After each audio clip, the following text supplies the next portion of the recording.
പഴയ നിയമം ഉൽപ്പത്തി 11 അധ്യായം. ബാബേൽ ഗോപുരം. ഭൂമിയിൽ ഒരു ഭാഷയും ഒരു സംസാരരീതിയും മാത്രമേ ഉണ്ടായിരുന്നുള്ളൂ. കിഴക്കുനിന്നു വന്നവർ ഷീനാറിൽ ഒരു സമതല പ്രദേശം കണ്ടെത്തി അവിടെ പാർപ്പുറപ്പിച്ചു. നമുക്ക് ഇഷ്ടികയുണ്ടാക്കി ചുട്ടെടുക്കാം എന്ന് അവർ പറഞ്ഞു.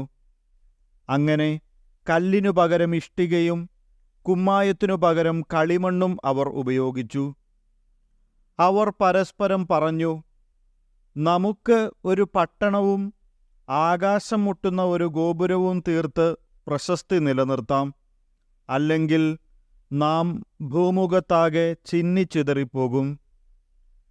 മനുഷ്യർ നിർമ്മിച്ച നഗരവും ഗോപുരവും കാണാൻ കർത്താവ് ഇറങ്ങി വന്നു. അവിടുന്ന് പറഞ്ഞു, അവരിപ്പോൾ ഒരു ജനതയാണ്, അവർക്ക് ഒരു ഭാഷയും. അവർ ചെയ്യാനിരിക്കുന്നതിൻ്റെ തുടക്കമേ ആയിട്ടുള്ളൂ. ചെയ്യാൻ ഉരുമ്പെടുന്നതൊന്നും അവർക്കിനി അസാധ്യമായിരിക്കില്ല. നമുക്ക് ഇറങ്ങിച്ചെന്ന് അവരുടെ ഭാഷ പരസ്പരം ഗ്രഹിക്കാനാവാത്ത വിധം ഭിന്നിപ്പിക്കാം. അങ്ങനെ കർത്താവ് അവരെ ഭൂമുഖത്തെല്ലാം ചിതറിച്ചു. അവർ പട്ടണം പണി ഉപേക്ഷിച്ചു.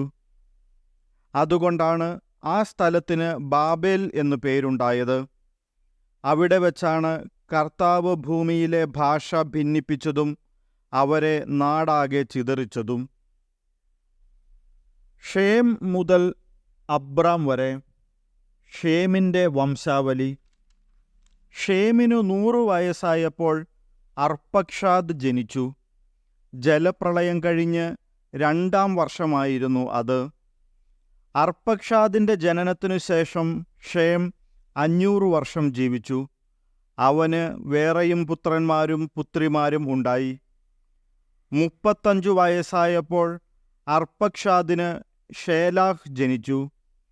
ഷേലാഹിൻ്റെ ജനനത്തിനു ശേഷം അർപ്പക്ഷാദ് 403 വർഷം ജീവിച്ചു.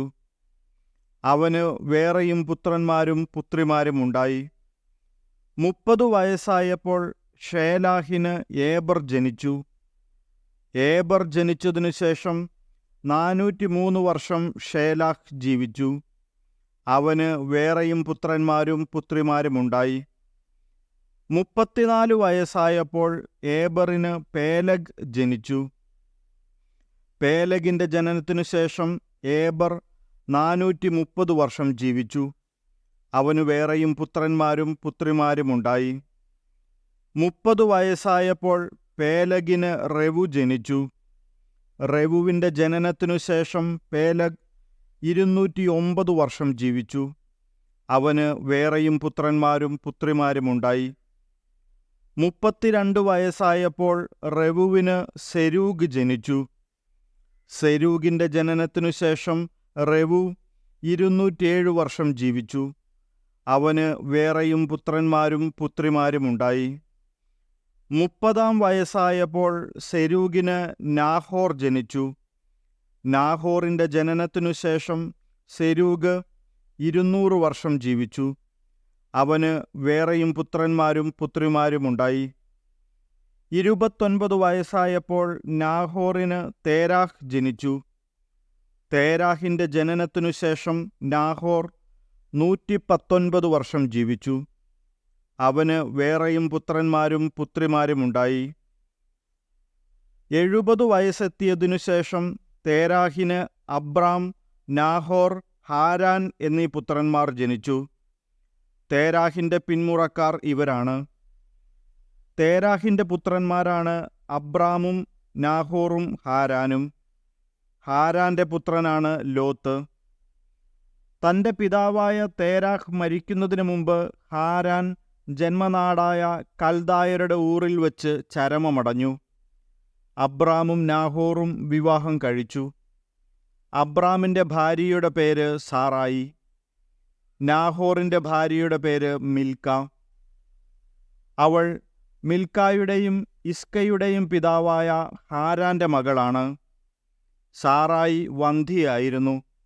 അവൾക്ക് മക്കളുണ്ടായില്ല. തേരാഹ് കൽദായരുടെ ഊറിൽ നിന്ന് കാനാൻ ദേശത്തേക്ക് യാത്ര പുറപ്പെട്ടു. മകൻ അബ്രാമിനെയും പേരക്കിടാവും ഹാരാന്റെ മകനുമായ ലോത്തിനെയും അബ്രാമിൻ്റെ ഭാര്യയും തൻ്റെ മരുമകളുമായ സാറായിയെയും അവൻ കൂടെ കൊണ്ടുപോയി. അവർ ഹാരാനിലെത്തി അവിടെ വാസമുറപ്പിച്ചു. തേരാഹ് 205 വർഷം ജീവിച്ചിരുന്നു. അവൻ ഹാരാനിൽ വെച്ച് മൃതിയടഞ്ഞു.